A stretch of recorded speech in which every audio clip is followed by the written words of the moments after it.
আসসালামু আলাইকুম। আজকে আমাদের complete English grammar course in বাংলার দ্বিতীয় ক্লাস। আগের ক্লাসে আমরা সেন্টেন্স সম্পর্কে একটা বেসিক ধারণা নিয়েছি। এই ক্লাসেও আমরা সেন্টেন্সের বিভিন্ন টাইপ নিয়ে আলোচনা করব। সো এখানে সেন্টেন্সকে দুইভাবে ভাগ করা সম্ভব। একটা হচ্ছে অ্যাকর্ডিং টু ফাংশন অথবা অ্যাকর্ডিং টু মিনিং, আরেকটা হচ্ছে অ্যাকর্ডিং টু স্ট্রাকচার মানে হচ্ছে গঠন অনুসারে।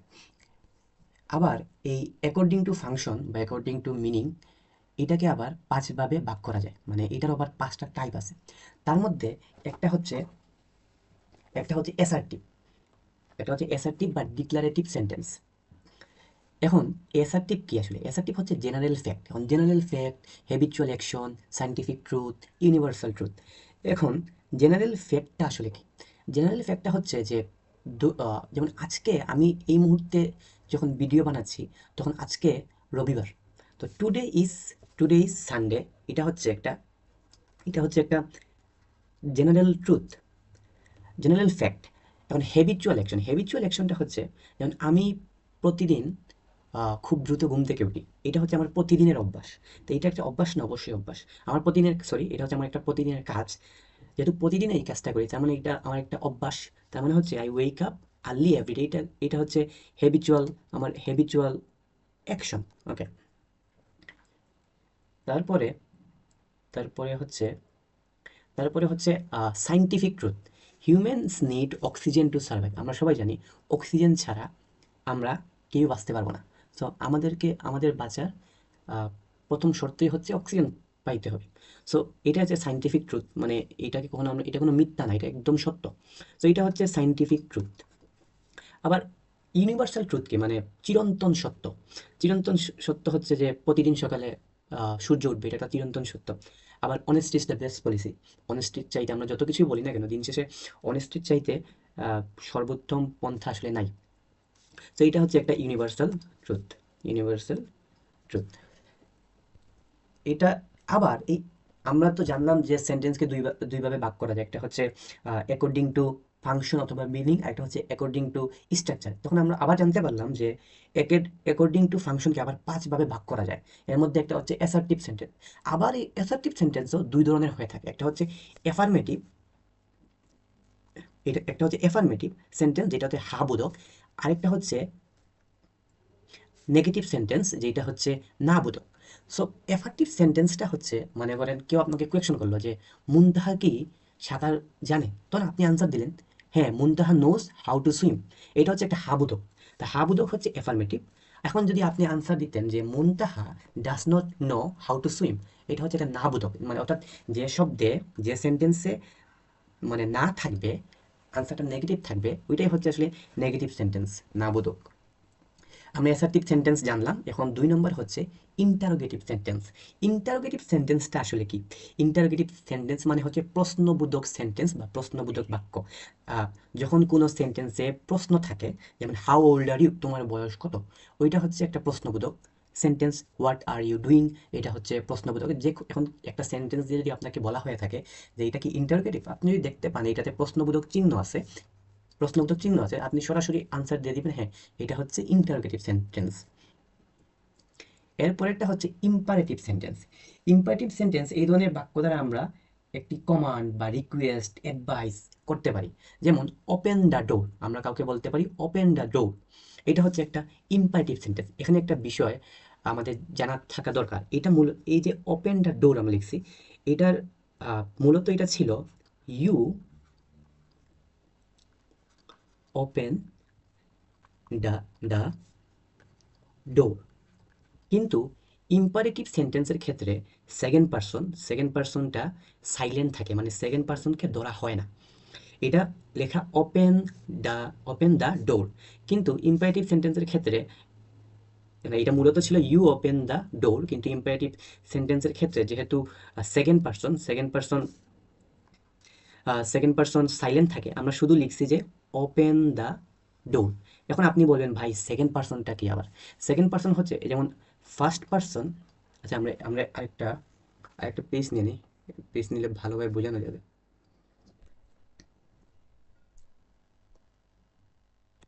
এখানে ফার্স্ট পারসন হচ্ছে ফার্স্ট পারসন হচ্ছে আই, উই, এগুলো হচ্ছে ফার্স্ট পারসন।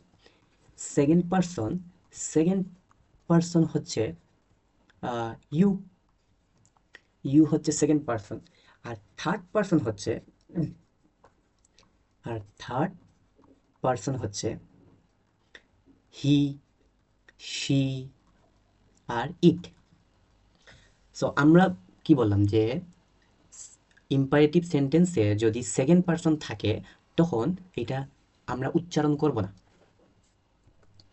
তাহলে আমাদের যে ইম্পারেটিভ সেন্টেন্স ছিল এটা মূলত ছিল ইউ ওপেন দ্য ডোর, কিন্তু যেহেতু ইম্পারেটিভ সেন্টেন্সের রুল অনুযায়ী এখানে ইউটা সাইলেন্ট থাকবে। আমি আবারও বলতেছি, ইম্পারেটিভ সেন্টেন্স মানে হচ্ছে কমান্ড করা, মানে অর্ডার করা বা রিকোয়েস্ট করা। আবার আমি যদি পরের এক্সাম্পলে যাই, এখানে লিখে আছে প্লিজ ক্লোজ দ্য উইন্ডো, মানে এখানে একটা রিকোয়েস্ট করা হয়েছে। এটা মূলত ছিল you, you please, sorry, you please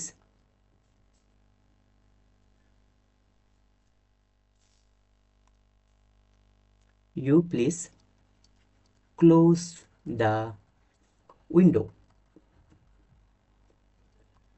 এখানে আমরা জানি যে সেকেন্ড পারসন হলে এটা সাইলেন্ট থাকবে ইম্পারেটিভের ক্ষেত্রে। আমরা যদি আরেকটা এক্সাম্পলে যাই যে let him close the door. So এইটার, এটা মূলত কি ছিল, এটা ছিল, এটা এই সেন্টেন্সটা মূলত ছিল হি ক্লোজ দ্য ডোর। কিন্তু ইম্পারেটিভ সেন্টেন্সের ক্ষেত্রে এই যে থার্ড পারসন, ফার্স্ট পারসন এগুলা থাকলে এগুলার বদলে লেট চলে আসবে। আমরা জানি যে ইউ এর ক্ষেত্রে, ইউ এর ক্ষেত্রে সাইলেন্ট হবে, যে ইউটা আসবে না। আবার যখন ফার্স্ট পারসন আর সেকেন্ড, যদিও এটা হয় না কিন্তু যদি চলে আসে বা কেউ যখন যদি আপনাকে প্রশ্ন করে, তখন যদি ফার্স্ট পারসন থার্ড পারসন এগুলো থাকে তখন এগুলার বদলে লেট চলে আসবে।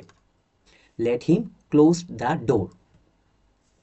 এখানে হি এর ক্ষেত্রে লেট আসছে এবং হি ক্লোজ দ্য ডোর এখানে, এবং একই সাথে লেটের সাথে সাথে হি এর পেসিভ ফর্মটাও চলে আসবে। আমরা জানি হি এর পেসিভ ফর্ম হচ্ছে এইচ আই এম, হিম। এখন আমরা চলে যাব আমাদের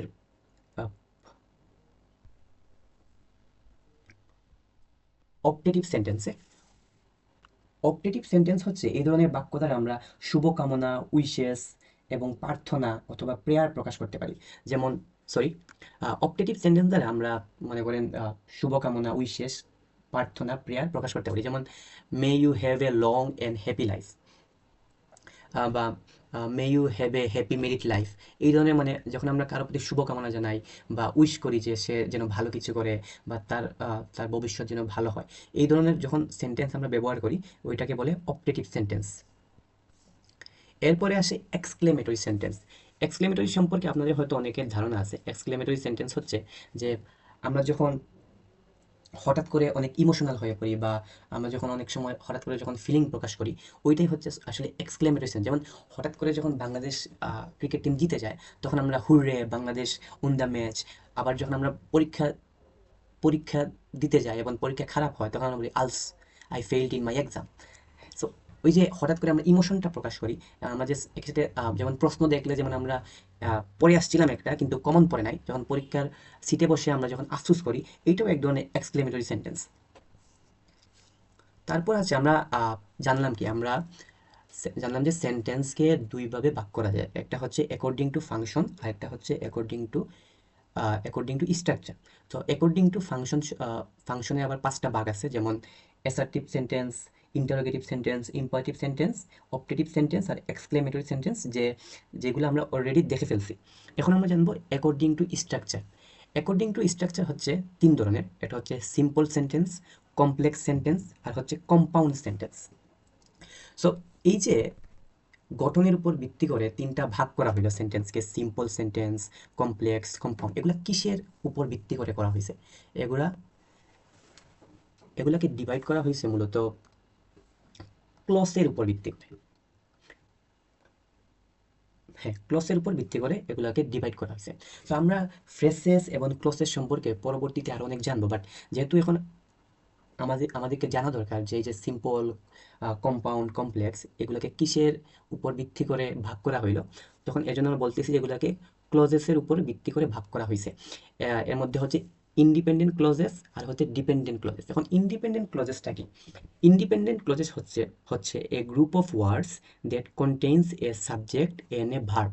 আবার ডিপেন্ডেন্ট ক্লজও একই কথা বলতেছে, a group of words that contains a subject and a verb. মানে কি? মানে আমরা তো জানি অনেকগুলা ওয়ার্ড মিলে একটা সেন্টেন্স হয়। অর্থাৎ যখন অনেকগুলা ওয়ার্ডের মধ্যে সাবজেক্টও থাকবে এবং একই সাথে ভার্বও থাকবে, তখন এটাকে আমরা আমরা ইন্ডিপেন্ডেন্ট এবং ডিপেন্ডেন্ট ক্লজ বলতে পারবো। যেমন আহ, যেমন আমরা বলতে পারি আবদুল্লাহ প্লে ক্রিকেট। এখানে আবদুল্লাহ হচ্ছে সাবজেক্ট আর প্লে হচ্ছে ভার্ব। আবার এখানে আছে এখন মেক্স। পরবর্তী যদি 2 নম্বরে আসি আমরা, ইন্ডিপেন্ডেন্ট ক্লজেসের ক্ষেত্রে makes sense on its own as a sentence. মানে কি? আচ্ছা, আর ডিপেন্ডেন্টে লিখে আছে যে does not make sense on its own. এইটা দ্বারা বোঝানো হয়েছে যে যেমন ইন্ডিপেন্ডেন্ট ক্ষেত্রে উদাহরণ হিসেবে বলা হয়েছে আবদুল্লাহ এইট নুডলস। আবার ডিপেন্ডেন্টের ক্ষেত্রে বলা হয়েছে বিকজ হি ওয়াজ হাংরি। এখন আমি যদি এই পার্টটা না লিখি এবং ডাইরেক্ট যদি কাউকে বলি যে বিকজ হি ওয়াজ হাংরি, এটা কি কোনো অর্থ প্রকাশ করে বা কোনো সেন্স প্রকাশ করে? বিকজ সে ক্ষুধার্ত, সে ক্ষুধার্ত হয়েছে তো কি হয়েছে? কিন্তু আমি যদি এইভাবে বলতাম Abdullah eight noodles because he was hungry, তখন কিন্তু একটা সম্পূর্ণ অর্থবোধক সেন্টেন্স প্রকাশ করে। তার মানে এই যে বিকজ হি ওয়াজ হাংরি, এই কথা পুরোপুরি নির্ভর করে এইটার উপরে, যার কারণে এটাকে বলা হয়েছে ডিপেন্ডেন্ট সেন্টেন্স। এখানে আবার একই রকম, Hasnat went to the gym. Hasnat জিমে গিয়েছিল after he had finished his work. এখন আমি যদি বলতাম কাউকে যে এই সেন্টেন্সটুকু বাদ দিয়ে আমি যদি শুধু একজনকে বলে আসতাম যে after he had finished his work, তো আফটার সে তার কাজের শেষ করার পরে, এটা যদি বলতাম তখন কি কোনো কিছু মিনিং প্রকাশ করতো? কিন্তু আমি যদি বলতাম Hasnat went to the gym after he had finished his work, তখন কিন্তু একটা সম্পূর্ণ অর্থবোধক সেন্টেন্স প্রকাশ করতেছে। সো এই কারণে বাম দিকের সেন্টেন্সকে বলা হয়েছে ইন্ডিপেন্ডেন্ট ক্লজেস, আর ডান দিকের গুলোকে বলা হয়েছে ডিপেন্ডেন্ট। কারণ এই যে এটা পুরোপুরি নির্ভর করতেছে এই ক্লজের উপরে। আমরা যদি এখন সিম্পল সেন্টেন্স সম্পর্কে, আমরা এখন ইন্ডিপেন্ডেন্ট ক্লজেস এবং ডিপেন্ডেন্ট ক্লজেস সম্পর্কে আমাদের একটা মোটামুটি একটা ধারণা হয়েছে। এখন সিম্পল সেন্টেন্স আমরা চলে আসলাম। তো সিম্পল সেন্টেন্স কিভাবে গঠিত হয়? অনলি ওয়ান ইন্ডিপেন্ডেন্ট ক্লজেস, মানে একটা ইন্ডিপেন্ডেন্ট ক্লজেসের মাধ্যমে একটা সিম্পল সেন্টেন্স গঠন করা সম্ভব। যেমন the dog chased the little cat. এটা কি? এটা হচ্ছে একটা সিম্পল সেন্টেন্স। আমরা এইভাবে লিখতে পারি যে আবদুল্লাহ ইজ প্লেইং ক্রিকেট। এইটাও একটা সিম্পল সেন্টেন্স, কারণ এখানে আমরা মাত্র একটা ইন্ডিপেন্ডেন্ট ক্লজ ব্যবহার করছি। এখন আমরা যদি কম্পাউন্ড সেন্টেন্সে আসি, কম্পাউন্ড সেন্টেন্স হচ্ছে এখানে দুইটা ইন্ডিপেন্ডেন্ট ক্লজ থাকবে এবং এর সাথে একটা কোঅর্ডিনেটিং কনজাংশন থাকবে। কনজাংশনটা কি? কনজাংশন হচ্ছে ওই যে বাট, এন্ড, অর, এগুলো হচ্ছে কনজাংশন। এগুলোর মাধ্যমে আমরা দুইটা সেন্টেন্সকে করি, মানে যুক্ত করি। যেমন এখানে লেখা আছে এখানে বলা হয়েছে টু ইন্ডিপেন্ডেন্ট ক্লজ। যেমন I like eating rice but but my friend likes eating noodles. এখন এইটা হচ্ছে independent clause, I like eating rice, আবার my friend likes eating noodles, এইটাও হচ্ছে ইন্ডিপেন্ডেন্ট ক্লজ। এখন এগুলা ইন্ডিপেন্ডেন্ট ক্লজ কেন? কারণ এগুলা নিজেরাই একটা অর্থবোধক সেন্টেন্স প্রকাশ করে। যেমন আমি যদি আমার বাইকে গিয়ে বলি আই লাইক ইটিং রাইস, সে কি এই কথা বুঝতে পারবে? হ্যাঁ, বুঝতে পারবে। সে বুঝতে পারবে যে হ্যাঁ, আবদুল্লাহ ভাত খাইতে পছন্দ করে। আবার যদি আমি আমার ভাইকে গিয়ে বলি my friend likes eating noodles, সে বুঝতে পারবে যে আবদুল্লাহর বন্ধু নুডলস খাইতে পছন্দ করে। তার মানে তারা নিজেরাই আলাদাভাবে একটা সেন্টেন্স গঠন করতে সক্ষম। আর এই দুইটা ক্লজকে আমরা যুক্ত করছি বাট দ্বারা, যাকে বলা হয় কোঅর্ডিনেটিং কনজাংশন। অর্থাৎ কম্পাউন্ড সেন্টেন্সে গঠন করতে তোমাকে দুইটা ইন্ডিপেন্ডেন্ট ক্লজেস লাগবে, আর এদেরকে এদের মাঝখানে একটা কোঅর্ডিনেটিং কনজাংশন লাগবে। এরপরে হচ্ছে কমপ্লেক্স সেন্টেন্স। কমপ্লেক্স সেন্টেন্সটা হচ্ছে গঠিত হবে one independent clause plus one dependent clause. মানে আগে আমরা কম্পাউন্ডের ক্ষেত্রে কি দিলাম, এখানে দুইটা ইন্ডিপেন্ডেন্ট ক্লজ লাগবে, কিন্তু কমপ্লেক্সের ক্ষেত্রে একটা ইন্ডিপেন্ডেন্ট ক্লজ লাগবে আর একটা ডিপেন্ডেন্ট ক্লজ লাগবে উইথ ওয়ান সাবঅর্ডিনেটিং কনজাংশন। এখন দেখি এইখানে লিখে আছে দো উই হয়ার tired we played another game of cricket. We played another game of cricket. এই যে we played another game of cricket, এটা নিজেই একটা অর্থবোধক সেন্টেন্স প্রকাশ করে। সো এইটা হচ্ছে ইন্ডিপেন্ডেন্ট ক্লজ। আমাদের একটা শর্ত পূরণ হয়ে গেছে, উই হয়ার টায়ার্ড, আর এইটা হচ্ছে আমাদের ডিপেন্ডেন্ট ক্লজ। আমি যদি কাউকে গিয়ে বলি উই হয়ার টায়ার্ড, আমরা ক্লান্ত, এটা কিন্তু সম্পূর্ণ অর্থ প্রকাশ করে না। কিন্তু আমি যখন বলবো উই প্লেড দো উই হয়ার tired we played another game of cricket, আমরা ক্লান্ত হওয়া সত্ত্বেও আমরা আরেকটা ক্রিকেট ম্যাচ খেলছি। আর এখানে সাবঅর্ডিনেটিং কনজাংশন দ্বারা আমরা কনজাংশন হিসেবে দ ব্যবহার করছি। মানে এই যে ইন্ডিপেন্ডেন্ট ক্লজকে এই সাবঅর্ডিনেটিং কনজাংশন দ্বারা আমরা এই ডিপেন্ডেন্ট ক্লজটার সাথে যুক্ত করছি। তার মানে আমাদের যে তিনটা ছিল সিম্পল, কমপ্লেক্স, কম্পাউন্ড, এই তিনটা সম্পর্কে আমাদের ধারণা হয়ে গেছে। এর বাইরেও আরেক ধরনের সেন্টেন্স থাকে, এটা হচ্ছে কমপ্লেক্স কম্পাউন্ড। আমরা জানি যে তিন ধরনের, সিম্পল, কমপ্লেক্স, কম্পাউন্ড। মূলত স্ট্রাকচারের উপর ভিত্তি করে সেন্টেন্স তিন প্রকার, সিম্পল, কমপ্লেক্স, কম্পাউন্ড। কিন্তু তারপরও আমরা কমপ্লেক্স আর কম্পাউন্ড নিয়ে আরেকটা সেন্টেন্স গঠন করতে পারি। এই ক্ষেত্রে কি দরকার, এই ক্ষেত্রে আমাদের দুইটা ইন্ডিপেন্ডেন্ট ক্লজ লাগবে আর একটা ডিপেন্ডেন্ট ক্লজ লাগবে। তো এখানে আচ্ছা, আমি আপনাকে প্রশ্ন করি, আপনারা একবার চিন্তা করেন, এখানে দুইটা independent, although Shams knew it would rain, he did not carry an umbrella, so he got drenched. এইখানে দুইটা ইন্ডিপেন্ডেন্ট ক্লজ কোনগুলো আর একটা ডিপেন্ডেন্ট ক্লজ কোনগুলো, আর এখানে কোঅর্ডিনেট কনজাংশনটা কোনটা? ওকে, এখানে এই যে হি গট ড্রেঞ্চড, এইটা হচ্ছে ইন্ডিপেন্ডেন্ট ক্লজ। তো আমরা একটা পাইলাম। আরেকটা কোনটা? আরেকটা হচ্ছে he did not carry an umbrella, এইটা হচ্ছে আরেকটা ইন্ডিপেন্ডেন্ট ক্লজ।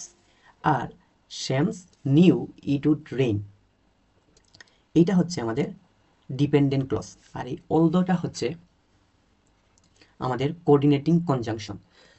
সো এই ছিল আমাদের সেন্টেন্সের বিভিন্ন টাইপস নিয়ে আলোচনা। আশা করি আপনারা বুঝতে পারছেন। কোনো বিষয় নিয়ে যদি প্রশ্ন থাকে, কোনো বিষয় নিয়ে যদি আপনাদের কনফিউশন থাকে, আমাকে ইউটিউবে ভিডিওতে কমেন্ট করবেন, আমি আপনাদের কমেন্টগুলোর আনসার দিয়ে দিব। থ্যাংক ইউ সবাইকে।